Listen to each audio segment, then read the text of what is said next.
Assalamualaikum anak-anak ibu. Kali ini kita belajar tentang jenis paragraf berdasarkan letak kalimat utama. Nah, apa-apa saja jenis paragraf berdasarkan letak kalimat utama? Yaitu 1. Deduktif, paragraf deduktif. 2. Paragraf ineratif. 3. Paragraf induktif. Keempat, itu paragraf campuran. Bagaimana penjelasan tentang jenis-jenis paragraf ini? Mari kita lihat pengertiannya. Kalimat deduktif itu adalah maksudnya paragraf deduktif itu adalah paragraf yang kalimat utamanya di awal paragraf. Kita bisa lihat contoh. Cecak mempunyai perlindungan diri yang unik. Ia mampu mengelabui musuhnya dengan memutuskan ekornya. Kemampuan ini disebut autotomi. Pemangsa akan dikelabui sehingga cecak leluasa melarikan diri. Nah, kita lihat di sini, di dalam paragraf ini, itu kalimat utamanya ada di awal, yaitu cecak mempunyai perlindungan diri. Dan kalimat berikutnya itu ada kata ia. Kata ia itu menjelaskan tentang kata yang ada di kalimat utama, yaitu menjelaskan tentang cecak. Lalu ada lagi musuhnya. Nyanya itu juga menjelaskan tentang cecak. Lalu ada ekornya. Nyanya itu juga menjelaskan tentang si cecak. Ya, kemampuan ini disebut autotomi. Autotomi itu juga menjelaskan tentang perlindungan diri yang unik. Jadi dia menjelaskan tentang kalimat utamanya.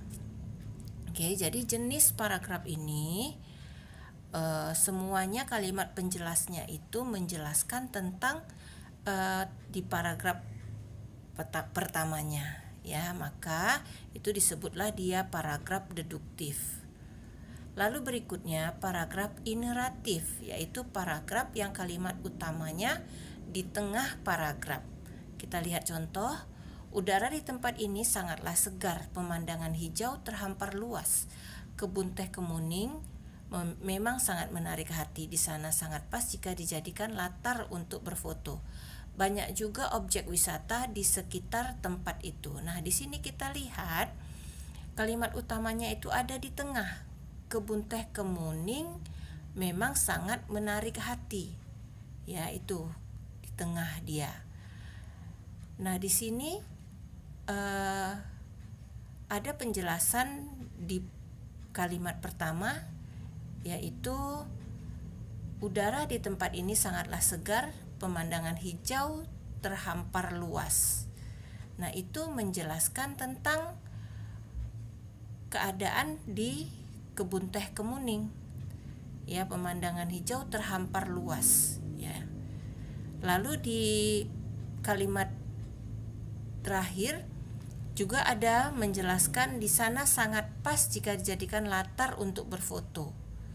Ya, lalu banyak juga objek wisata. Objek wisata di sini itu juga menjelaskan tentang kalimat utama yang di tengah tadi.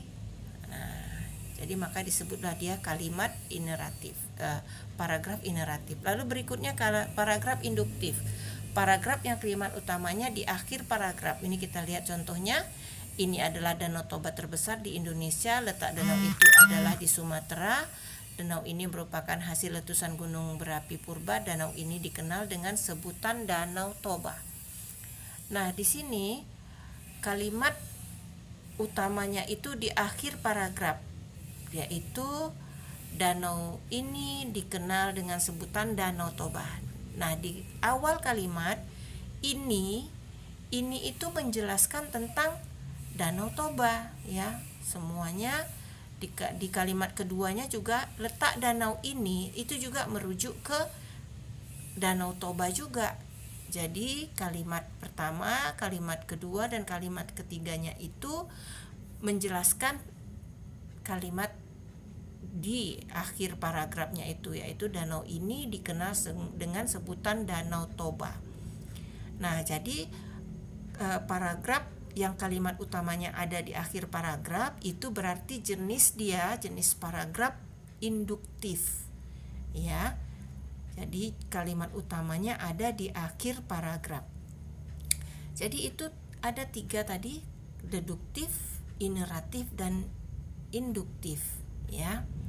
Lalu yang berikutnya itu ada satu lagi, yaitu paragraf campuran. Paragraf yang kalimat utamanya di awal dan di akhir. Kita bisa lihat contohnya, buku adalah gudang ilmu. Dengan membaca buku, kita dapat menguasai ilmu pengetahuan. Kita bisa tahu banyak informasi di bidang apapun dari buku. Jadi, memang tak salah jika buku dijuluki sebagai gudang ilmu. Dan di sini kita bisa lihat dia disebut paragraf campuran karena di awal paragraf tersebut itu merupakan kalimat utamanya, buku adalah gudang ilmu. Lalu di di paragraf terakhirnya ada kalimat yang menjelaskan juga, jadi memang tak salah jika buku dijuluki sebagai gudang ilmu. Jadi kalau kalimat utamanya letaknya di awal ada, di akhir juga ada, maka itu disebutlah dia sebagai paragraf campuran, ya. Jadi itu tadi ada beberapa jenis paragraf, kamu harus pahami. Terima kasih. Assalamualaikum anak-anak ibu semua.